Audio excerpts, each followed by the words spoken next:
My tour guide. Hello. So our driver, Edward. Our driver. Edric, right? Oh, say hi. Next to this Okay. row because we will be still have Okay, no more problem. guests here. Yeah, Okay. thank you. Thank you. So, এখন বাজতেছে 8:40 সকাল। আমার day ট্যুরের জন্য আমার van আমাকে pick করেছে। দেখা যাক ফার্স্ট কোথায় নিয়ে যায়। এই যে এটা একটা শেয়ার ভ্যান। এক এক করে সবাইকে পিক করে আমাদের গাইড আমাদেরকে বুঝাচ্ছে কোথা থেকে কি করবে, কিভাবে যাবে, ইনস্ট্রাকশন দিচ্ছিল। So here in Puerto Princesa, we do have a city ordinance of anti-littering law. We are not allowed to throw garbage anywhere. Okay. I see. Yeah. So just give your if you, your trash, just give it to me. I will be the one who throw that one for you. Okay. Okay. So also, smoking is not allowed on public area. So we do have designated area for those who used to smoke. So Puerto Princesa is the home of the famous underground river.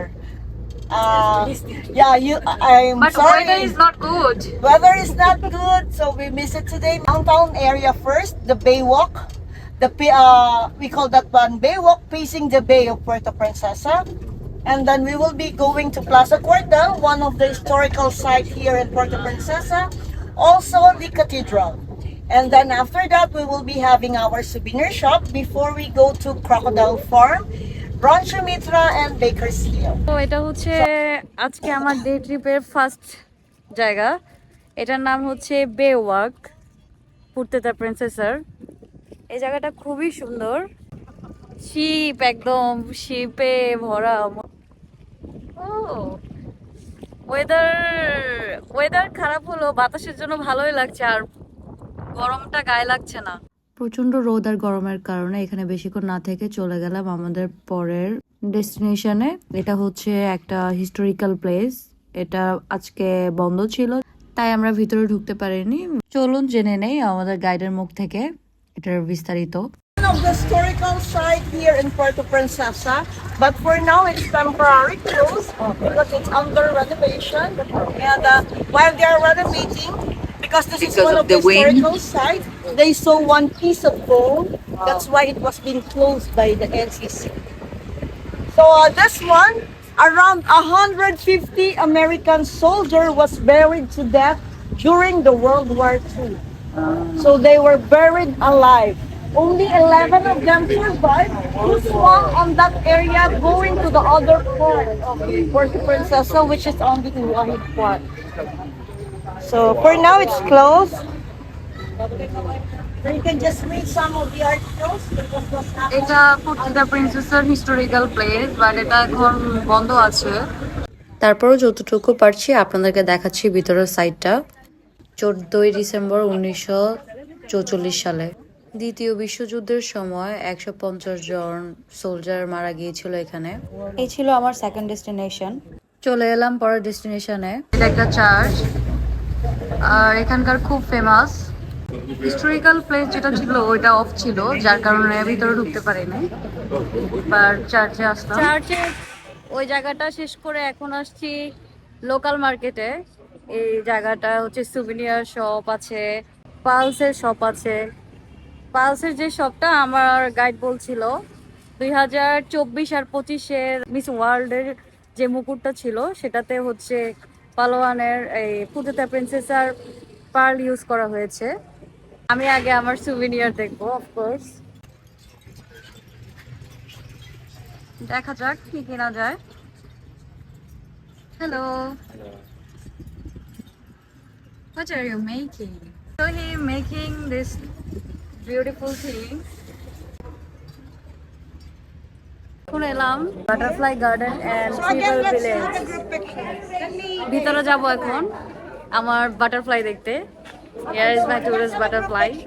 এখানে ঢুকতে আপনার ticket লাগবে। টিকিটে পড়বে যারা adult তাদের জন্য 50 peso, আর যারা বৃদ্ধ তাদের জন্য 60 পেসো করে। ভিতরে ঢুকে এরকম সুন্দর একটা পিকক দেখা মিলবে। যেহেতু আমি সিটি ট্যুর প্যাকেজে নিয়েছিলাম, সবকিছু ইনক্লুডেড ছিল। And these browns are the Behan, which are female. That's also our official seal. Our logo here in Puerto Princesa since 1970. আমরা এক এক করে চলে গেলাম বাটারফ্লাই গার্ডেনের। চলে এলাম আমার বাটারফ্লাই গার্ডেনে। বাটারফ্লাই গার্ডেনটি পরে দেখব। এখন আমি যাব পালোয়ান ভিলেজ, যেটাকে ট্রাইবাল ভিলেজ বলা হয়। তারা মূলত পালোয়ান। এখন আপনাদের প্রশ্ন হতে পারে তারা কারা? এরা পালোয়ান দ্বীপের প্রধান 3টি আদিবাসী গোষ্ঠীর মধ্যে একটি। এরা মূলত দ্বীপের দক্ষিণ দিকের পাহাড়ি অঞ্চলের বাসিন্দা। তবে পর্যটকদের সংস্কৃতির সাথে পরিচয় করিয়ে দিতে এই গার্ডেনের ভিতরে তাদের একটি ছোট্ট প্রদর্শনী কেন্দ্র বা কৃত্রিম গ্রাম তৈরি করা হয়েছে। একসময় পালোয়ান ব্রুনাইয়ের সুলতান এবং ইন্দোনেশিয়ান ব্যবসায়ীদের অধীনে ছিল। এজন্য তাকবানোদের মধ্যে সংস্কৃতির মধ্যে হিন্দু ও মুসলিম দুটোই দেখা যায়। এরা মূলত প্রকৃতির সাথে মিলেমিশে থাকতে পছন্দ করে আর খুবই শান্তপ্রিয়। আরেকটা কথা আপনাদেরকে বলে রাখি, পালোয়ানদের আদিবাসীদের ইতিহাসের সর্বোচ্চ গুরুত্বপূর্ণ অংশ হলো তাবন গুহা। 1960 সালের দশকে এখানে মানুষ পাওয়া যায়, যা প্রায় 22,000 থেকে 24,000 পুরনো। আর গবেষকদের মতে আজকের তাকবানুয়া পালোয়ান উপজাতি এই প্রাচীন তাবন ম্যানের সরাসরি বংশধর। আর পালোয়ানকে বলা হয় ফিলিপাইনের সভ্যতার দোলনা। এখানকার যে আদিবাসী আছে তাদের ইতিহাস হাজার হাজার বছরের পুরনো। তাহলে তারা এখানে কি করে? তারা মূলত এই ভিলেজে তাদের ঐতিহ্যবাহী টিকে থাকার কৌশলগুলো দেখায়। এই যে তাদের হাতে যেটা দেখছেন সেটা সাফুকান। এটি একটি বাঁশের তৈরি ফুল, যেটি দিয়ে শিকার করা যায়।